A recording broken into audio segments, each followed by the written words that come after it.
اعوذ باللہ من الشیطان الرجیم بسم اللہ الرحمن الرحیم۔ معزز سامعات اور عزیز طالبات، میری طرف سے سب کو السلام علیکم ورحمۃ اللہ وبرکاتہ۔ آج ہم سیرت حبیب اعظم اس کے جو ہسٹری ہے اس کے گوشے کے اندر حاضر ہیں۔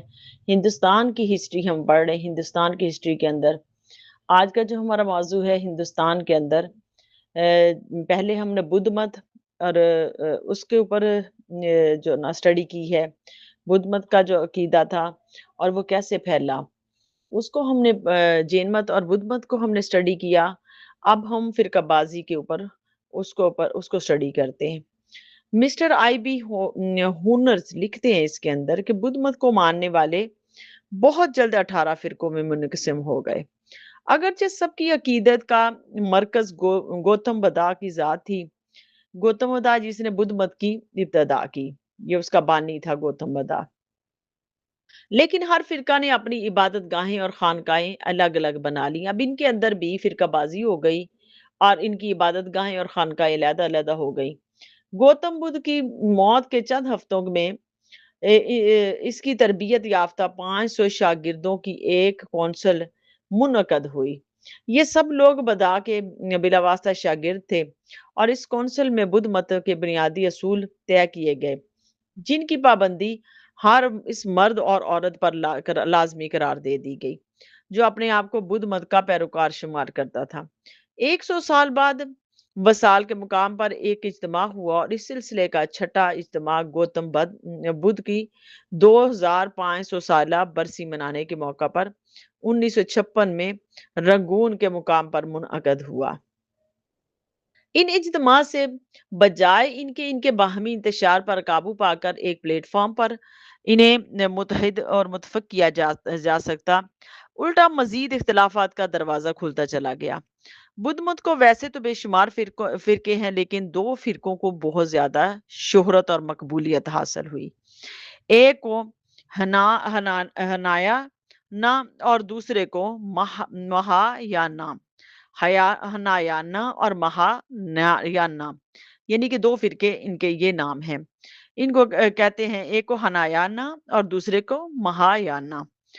پہلے فرقوں کو بطور طنز اس نام سے موسوم کیا گیا کیونکہ اس کے ارکان اپنی ذات کی تکمیل کے لیے کوشاں رہتے اور اس کا کہنا تھا کہ یک بعد دیگرے 3 انسانی زندگیوں میں محنت کرنے سے نروان حاصل ہو جاتا ہے۔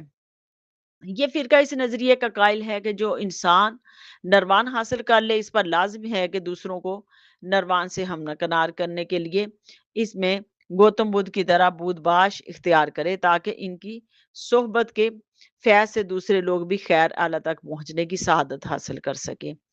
اگرچہ اس فرقہ کا آغاز بڑا شاندار تھا، ایک عظیم مقصد کو انہوں نے اپنے پیش نظر رکھا تھا، لیکن رفتہ رفتہ اس کی تعلیمات اور دوسرے مذاہب سے متاثر ہوتی گئی اور پہلا فرقہ اپنی صحیح تعلیمات کے ساتھ لنکا میں اب بھی موجود ہے۔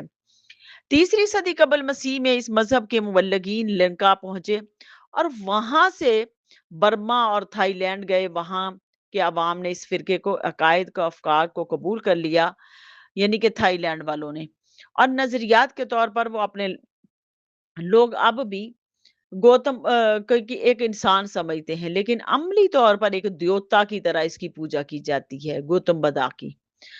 اس پر پھول اور خوشبو نشاور کی جاتی۔ ان تمام تغیرات کا باوصف گوتم نے عدم تشدد یعنی انہنسا کی جو تعلیم اپنی شاگردوں کو دی تھی، اس کے اثر اب بھی باقی ہے۔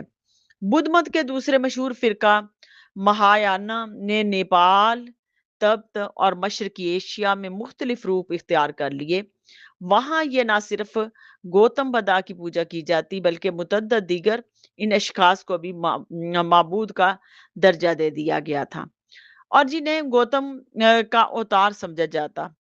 گویا اس فرقے نے بدھ مت کو ہندو مت کے رنگ میں رنگ دیا اور انہیں کے عقائد کے سانچے میں اپنے عقائد کو ڈھال لیا، جن سے نجات حاصل کرنے کے لیے گوتم نے اپنے شاہی محل، اپنی جوان بیوی اور اپنے کم سن بچے کی جدائی برداشت کی تھی۔ انسائکلوپیڈیا برٹانیکا کا مقالہ نگار مہایانا فرقہ کے بارے میں اظہار رائے کرتے ہوئے لکھتا ہے، وہ کہتا ہے کہ